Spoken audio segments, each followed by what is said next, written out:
İkinci digər faktor, yaş artdıqca bilirsiniz ki, bəzi xəstəliklər artır, şəkəri diabet olsun, təzyiq olsun. Bu xəstəliklər də normal hamileliyin gedişatına mane olur. Bununla yanaşı, bəzi hormonal dizbalanslar, hiper və ya hipotiroidi, el dilindən zob xəstəliyi dediyimiz xəstəliklər mütləq araşdırılmalıdır. Bir qadında əgər təkkarların inkişafdan qalma varsa və yaxud da bir qadın uşaq istəyirsə və ya hamilədirsə, mütləq tiroid hormonu funksiyası araşdırılmalıdır. Gizli şəkər ola bilər. Son araşdırmalara görə insulin dirənci də inkişafdan qalmalara səbəb olur. Son araşdırmalara görə hipovitaminozlar. Əgər qadında kəskin qida çatışmamazlığı və hipovitaminoz varsa, bu da dölün inkişaf etməsinə və sağlam hamileliyin getməsinə əngəl ola bilər.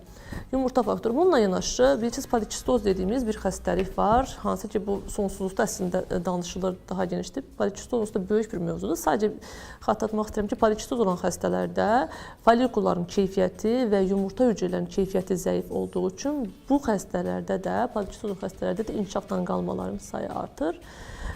Son zamanlar düzdür, artıq üstündə durulmur.